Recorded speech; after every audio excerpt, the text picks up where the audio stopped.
नमस्कार मित्रों, आज इस सेशन के अंतर्गत हम लोग महत्वपूर्ण क्रांतियों पर चर्चा करेंगे।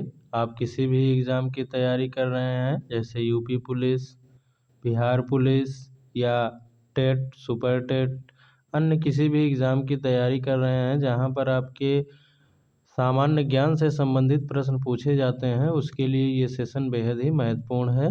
आइए इस सेशन को शुरू करते हैं और पहला प्रश्न देखते हैं। पहला प्रश्न इसके अंतर्गत आता है आपका, भारत में श्वेत क्रांति के जनक कौन हैं? श्वेत क्रांति की बात यहाँ पर कर रहा है। श्वेत क्रांति का अर्थ होता है दुग्ध उत्पादन से, इसको याद रखेंगे। तो पहला ऑप्शन दिया है एम.एस. स्वामीनाथन, दूसरा दिया है डॉक्टर वर्गीस कुरियन, तीसरा है आपका डॉक्टर नॉर्मन बोरलॉग, डी दिया है इसमें से कोई नहीं। तो इसमें बी वाला ऑप्शन आपका सही हो जाएगा। डॉक्टर वर्गीस कुरियन जो हैं वह भारत में श्वेत क्रांति के जनक के रूप में जाने जाते हैं। अगला प्रश्न है, दूसरा है आपका, श्वेत क्रांति किससे संबंधित है? तो श्वेत क्रांति किससे संबंधित है, इसकी चर्चा हम पहले प्रश्न में कर चुके हैं। तो ये दुग्ध उत्पादन से आपका संबंधित है श्वेत क्रांति। अगला प्रश्न देखेंगे, भारत में हरित क्रांति की शुरुआत कब हुई? तो भारत में हरित क्रांति की शुरुआत की बात करते हैं तो ये होता है शुरुआत आपका 1970 से 1971 के बीच में।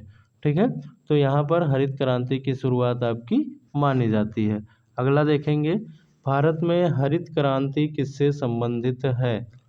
ए उर्वरक उत्पादन से, बी दुग्ध उत्पादन से, सी मत्स्य उत्पादन या डी खाद्यान्न उत्पादन। तो हरित क्रांति का जो संबंध होता है वो खाद्यान्न या फसलों के उत्पादन में, और जिसमें सबसे महत्वपूर्ण फसलें क्या हैं आपकी, धान की और गेहूं की। तो ये खाद्यान्न उत्पादन से संबंधित है हरित क्रांति के अंतर्गत। अगला देखेंगे, हरित क्रांति के जनक कौन हैं? ये बताना हमें, हरित क्रांति के जनक कौन माने जाते हैं, ये भारत के परिप्रेक्ष्य में आपसे पूछा जा रहा है। तो ए दिया है वर्गीस कुरियन, बी एम.एस. स्वामीनाथन, सी दिया है आपका के रामास्वामी, डी दिया है वीरेंद्र चोपड़ा।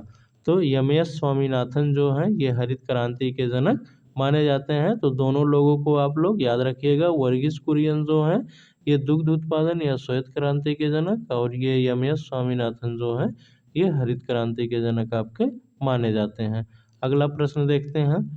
प्रश्न है आपका, पीली क्रांति किससे संबंधित है?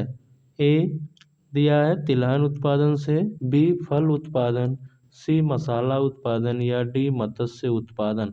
तो जो आपका पीली क्रांति है वो तिलहन उत्पादन से संबंधित यहाँ पर होता है। तिलहन का मतलब ऐसे फसल जिससे हमें तेल प्राप्त होते हैं, खाद्य तेल, जैसे सरसों हो गया, आपका सूरजमुखी हो गया, ये सब तिलहन उत्पादन से संबंधित हैं। अगला देखेंगे, कृष्ण क्रांति किससे संबंधित है? ए टमाटर उत्पादन से, बी बायोडीजल उत्पादन से, सी उर्वरक उत्पादन या डी तिलहन उत्पादन। तो कृष्ण क्रांति किससे संबंधित है आपका, बी सही हो जाएगा, बायोडीजल उत्पादन से ये संबंधित होता है। अगला प्रश्न देखते हैं, रजत क्रांति किससे संबंधित है? रजत क्रांति ए अंडा उत्पादन, बी तिलहन उत्पादन, सी दुग्ध उत्पादन या डी मत्स्य उत्पादन।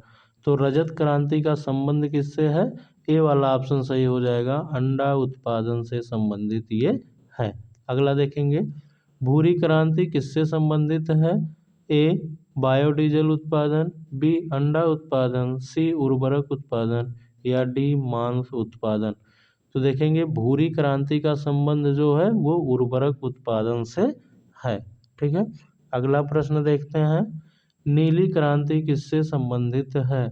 मसाला उत्पादन से, बी मत्स्य उत्पादन से, सी तिलहन उत्पादन या डी झींगा मछली उत्पादन। तो नीली क्रांति का संबंध जो है वो मत्स्य उत्पादन से होता है, इसको भी याद रखेंगे। तो नीली क्रांति का संबंध मत्स्य उत्पादन से है। अगला नंबर प्रश्न है आपका, गोल क्रांति किससे संबंधित है? ए दुग्ध उत्पादन, बी आलू उत्पादन, सी खाद्यान्न उत्पादन या डी उर्वरक उत्पादन।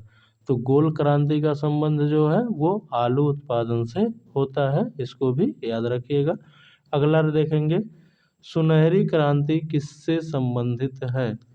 मछली उत्पादन से, बी तिलहन उत्पादन से, सी कपास उत्पादन, या डी आपका फल उत्पादन।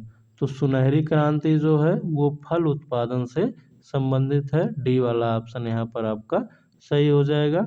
अगला प्रश्न देखते हैं, बादामी क्रांति किससे संबंधित है? ए चाय उत्पादन से, बी आलू उत्पादन से, सी बांस उत्पादन से, या डी मसाला उत्पादन।